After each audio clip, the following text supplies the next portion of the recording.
کچھ زنانہ ٹائپ لوگ ہوتے ہیں نا، خواتین کے پاس جا کے بیٹھ جاتے ہیں. اس طرح کچھ خواتین ہوتی ہیں جو روزانہ 2 گھنٹے کے لیے گھر سے نکلتی ہیں، کبھی اس خاتون کے پاس بیٹھیں، کبھی اس خاتون کے پاس بیٹھیں، اور لگائی بجھائی کا عمل کیا اور واپس کئی گھر اجاڑ کے آ گئیں. بیوی سے کہا کہ تیرا شوہر تو تیرے ساتھ بہت زیادتیاں کرتا ہے، اس کے اندر تو یہ خرابی ہے، اس کے اندر تو یہ خرابی ہے، اس کے اندر تو یہ خرابی ہے. تو اس طرح میاں اور بیوی کے درمیان نزاع کھڑا ہو گیا. اگر ان کی زندگی گزرے بھی تو تلخ گزرے گی، نہیں تو طلاق پر نتیجہ پہنچے گا. اور طلاق جب ہوتی ہے اللہ کا عرش بھی کانپ اٹھتا ہے. یہ کوئی چھوٹی بات نہیں ہے. شیطان پانی کے اوپر تخت بچھا کے بیٹھ جاتا ہے اور اپنے چیلوں چانٹوں کو بھیجتا ہے کہ جاؤ ابن آدم میں بدکاریاں پھیلاؤ. کوئی کہتا ہے میں چوری کروا کے آیا ہوں، کہتا واہ واہ بڑا اچھا کام کیا تم نے. کوئی کہتا ہے میں ڈاکہ زنی کی ترغیب دی فلاں شخص کو اور اس نے ڈاکہ کیا، وہ رہزنی کے کام پہ لگ گیا، کہتا تم نے بہت اچھا کام کیا. ایک کہتا ہے کہ میں یہ کیا، میں نے یہ کیا. وہ سب کو داد و تحسین سے نوازتا ہے. لیکن ایک شخص آتا ہے کہتا ہے کہ میں میاں بیوی کے درمیان اختلاف کھڑے کیے اور آج طلاق واقع ہو گئی. تو شیطان اٹھ کے کھڑا ہو جاتا ہے اور باہوں میں سمیٹ لیتا ہے، کہتا ہے کام تو نے کیا ہے.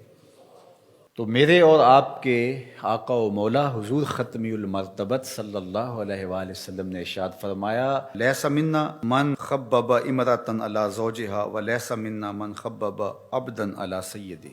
جس نے بیوی کو شوہر کے خلاف ابھارا یا غلام کو آقا کے خلاف کیا، فرمایا ہمارے ساتھ اس کا کوئی تعلق نہیں ہے.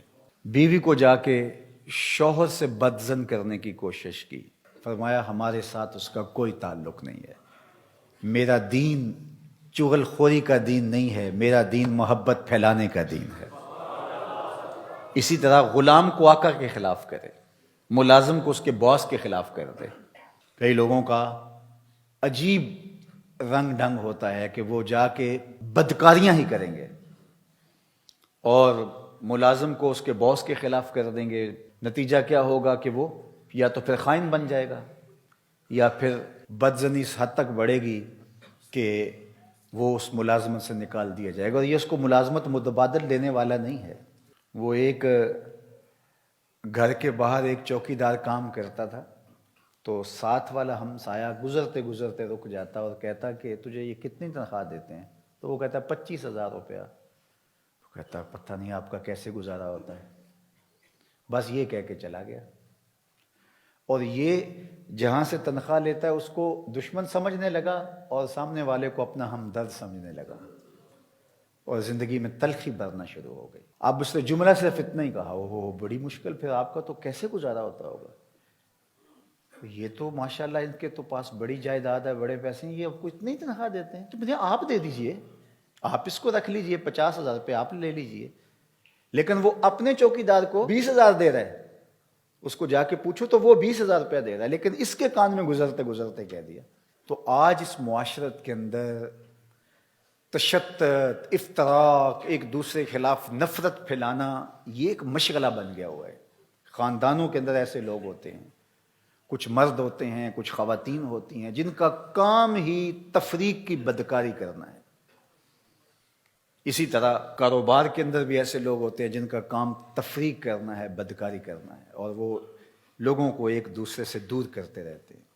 اور سب سے بدترین شخص وہ ہے جو میاں بیوی کو آپس میں دور کر دیتا ہے اور یہ رشتہ خاندانی وحدت ٹوٹ جاتی ہے. اور اس سے بھی بدترین وہ ہے کہ جو مسلمانوں کو تفریق کر کے فرقہ بندی کی بنیاد ڈالتا ہے اور امت ٹکڑے ٹکڑے ہو جاتی ہے. تو اس لیے اللہ کے محبوب علیہ السلام نے کتنی سختی سے یہ بات ارشاد فرمائی کہ اس کا ہمارے ساتھ تعلق ہی نہیں ہے، اس کا ہمارے ساتھ رشتہ ہی نہیں.